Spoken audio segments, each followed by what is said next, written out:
5 दिनदेखि काठमाडौँ उपत्यकाको फोहोर फाल्न रोकिएको बन्चरे डाँडा ल्यान्डफिल साइट खुलेको छ। उपत्यकाको फोहोर व्यवस्थापनमा अवरोध भएपछि आइतबार शहरी विकास मन्त्री कुलमान घिसिङ आफै ल्यान्डफिल साइटको अनुगमनमा पुगे। मन्त्री घिसिङ सहितको टोलीले स्थानीयका माग 15 दिनभित्र पूरा गर्ने प्रतिबद्धता जनाएपछि अवरोध खुलाउन सहमति जुटेको हो। मन्त्री घिसिङले बन्चरे डाँडा ल्यान्डफिल साइटका बासिन्दासँग विभिन्न समयमा भएका सहमति कार्यान्वयन गर्ने प्रतिबद्धता जनाए। उनले वातावरणीय प्रभाव मूल्याङ्कन बाहेक अन्य माग 15 दिनभित्र पूरा गर्ने बताएका छन्। वातावरणीय प्रभाव मूल्याङ्कन भने पुष महिनापछि हुने मन्त्री घिसिङको भनाइ छ।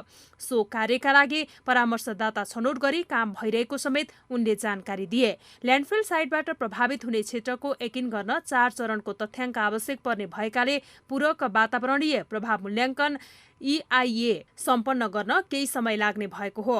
मन्त्री घिसिङले EIA पछि प्रभावित क्षेत्रको पहिचान हुने भएकाले सोही बमोजिम जग्गा अधिग्रहणको प्रक्रिया अगाडि बढ्ने बताए। मन्त्री घिसिङले स्थानीयवासी र नगरपालिका बीच 2079 मा भएको 18 बुँदे सहमति र 2080 सालमा प्रधानमन्त्रीसँग भएको 4 बुँदे सहमति अझै कार्यान्वयनमा नआएको स्वीकार गरे। उनले स्थानीयवासीसँग भएको सम्झौतालाई अनिवार्य कार्यान्वयन गर्नुपर्ने पक्षमा आफू रहेको बताए। सहमति कार्यान्वयनका लागि सबै सरोकारवालासँग समन्वय गर्ने बताउँदै उनले पुराना सम्झौता कार्यान्वयन हुँदा मात्रै पनि धेरै समस्या समाधान हुने उल्लेख गरे। साथै फोहोर व्यवस्थापनका लागि अल्पकालीन र दीर्घकालीन योजना सहित अगाडि बढ्ने प्रतिबद्धता व्यक्त गरेका छन्।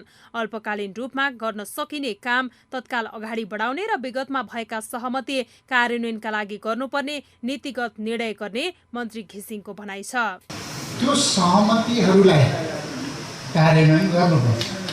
काहीँ कार्यान्वयन भएको छैन भने त्यो कार्यान्वयन किन भएन भन्ने कुरा चाहिँ अब सरकारले र सम्बन्धित निकाय सबै एक भएर चाहिँ त्यसलाई कार्यान्वयन गर्नुपर्छ। त्यो कार्यान्वयन गर्नमा म प्रतिबद्ध भएर तपाईँहरूले चाहिँ प्रतिबद्ध भएर सबै निकायको कोअर्डिनेसन गर्छु भन्ने म प्रतिबद्धता पनि व्यक्त गर्न चाहन्छु।